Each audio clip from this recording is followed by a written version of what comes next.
Bonjour à toutes et à tous, youtubeurs, youtubeuses. Bienvenue donc à mon cabinet de Bettencourt-sur-Somme. N'oubliez pas que mon cabinet de Paris aussi bien, vous attend, comme ici, avec juste en bas là, vous voyez, marqué Doctolib. Vous pouvez prendre rendez-vous directement. Vous avez mon planning. Vous pouvez me joindre tous les jours aussi entre 17h30 et 19h pour 30 minutes de consultation gratuite au 07 70 01 32 65. Lorsque je suis en consultation, eh bien, effectivement, je ne peux pas vous répondre. Donc, n'hésitez pas à laisser votre numéro de téléphone. Soyez assurés que je vais vous rappeler, quoi qu'il en soit. Voilà. Aujourd'hui, j'aimerais que vous puissiez peut-être réfléchir sur l'idée, finalement, de prendre soin de soi. Par quelle étape vous allez prendre pour arriver à prendre soin de vous? Alors, dans un premier temps, prendre soin de soi, c'est s'accueillir tel que l'on est. Ça veut dire que lorsque l'on est dans l'existence, on a 10 000 bonnes raisons de se juger par rapport aux autres et de se placer finalement à un niveau qui est rarement en tout cas, supérieur aux autres. Au contraire, toujours dans cette espèce de, en tout cas à 90%, avec cette sorte de minoration de votre propre personnalité, de ce que vous êtes à l'intérieur de vous-même, ce qui a tendance aussi à vous axer uniquement dans le désir d'aller plus loin, de faire les choses pour être toujours au top, etc. etc. Moi, j'aimerais vous dire que apprendre à s'aimer soi-même, c'est un exercice d'une complexité infinie, parce que ça sous-tend être capable de dire à ceux qui nous disent que telle chose chez nous est bien ou telle autre n'est pas bien, et bien de leur dire non, ce que je fais est bien, ce que je suis est bien. Ça ne veut pas dire vous embrasser en permanence en pensant que vous êtes extraordinairement merveilleux. Ça veut simplement dire accepter que votre personnalité a besoin, pour qu'elle se révèle, je dirais, eh bien, elle a besoin que vous preniez soin de vous. Vous accordez du temps. Le sport, par exemple, ça peut être un moyen de s'accorder du temps. La marche, la discussion, la conversation. Et pour les personnes qui sont seules, peut-être de prendre un cahier et d'écrire chaque jour une petite pensée.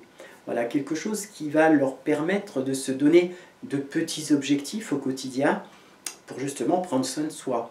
Prendre soin de soi, ça passe aussi par une alimentation saine. Ça passe aussi peut-être par des moments où eh bien, on se laisse aller et en même temps accepter cette petite partie de soi qui est assez compliquée, qui n'est pas toujours très drôle, qui a des fois tendance à prendre le dessus sur l'autre, que j'appelle le négativisme, ou au contraire l'optimisme. Laissez-vous négativer sur vous-même, c'est important, c'est-à-dire accordez-vous un temps dans la journée où vous savez que voilà, vous n'allez pas être bien, vous dites ce que vous avez à dire. Moi j'ai tendance à conseiller dans mes consultations d'utiliser la glace. Chacun d'entre nous se lave tous les jours, voilà.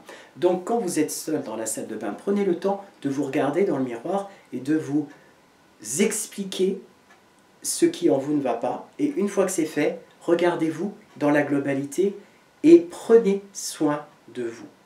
N'hésitez pas à prendre peut-être des décisions qui peuvent être importantes, comme par exemple mettre fin à une situation.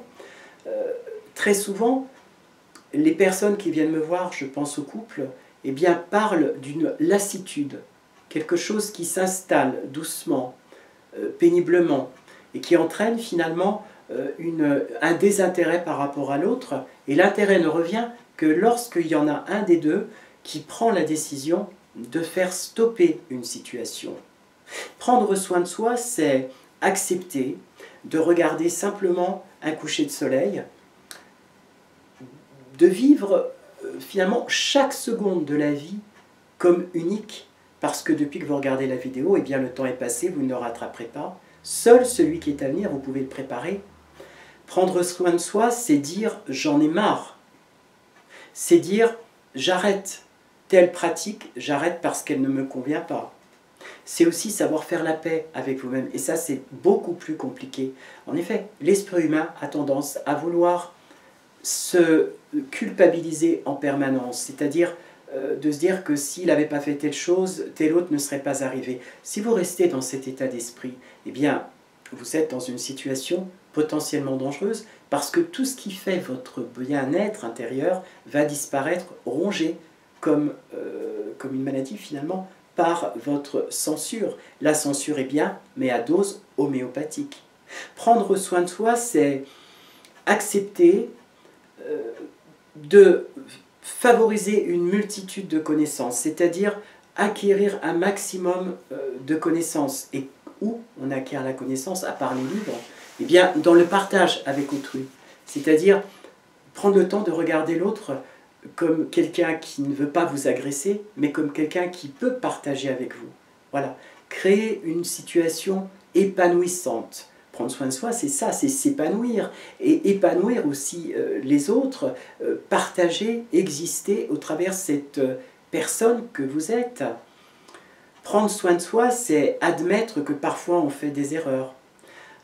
Mais que ces erreurs, eh bien, si vous n'étiez pas humain, si on n'était pas humain, puisque je m'inclus dedans, eh bien, elles seraient graves. Mais on n'est que des êtres humains. On est donc amené, à certains moments, à faire des erreurs. Et le fait de s'excuser, ce qui est très compliqué, reconnaître qu'on a eu tort dans certaines choses, s'excuser, etc., c'est prendre soin de soi, parce que ça va favoriser et agrandir notre cercle de reconnaissance.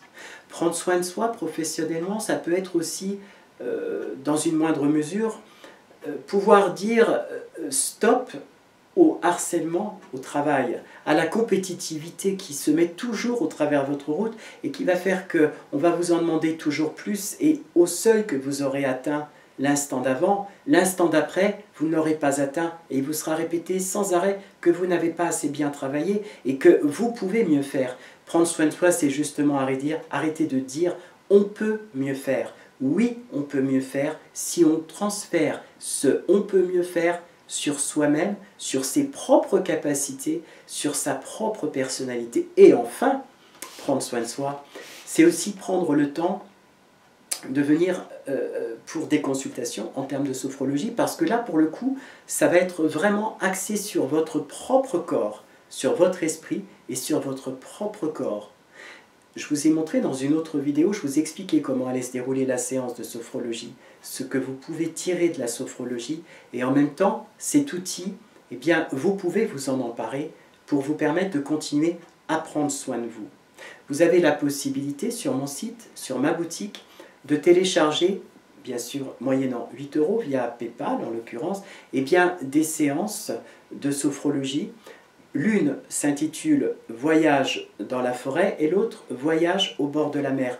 Vous découvrirez un petit peu la façon de travailler en sophrologie et quel bonheur de se dire après une séance « Voilà, je me sens bien ». Vous êtes seulement dans l'ici et le maintenant et c'est prendre soin de soi aussi. Alors, n'hésitez plus, vous pouvez venir à mon cabinet parisien. Juste en dessous, là, vous avez mon agenda électronique, donc pour prendre un rendez-vous via Doctolib. Vous pouvez venir aussi à Bettencourt-sur-Somme. Voilà. N'hésitez pas à laisser des commentaires. Merci encore à toutes et à tous, parce que grâce à vous, ma chaîne existe. J'ai d'autres projets avec le temps, mais sans votre aide, tout ça n'a aucun sens et aucun intérêt.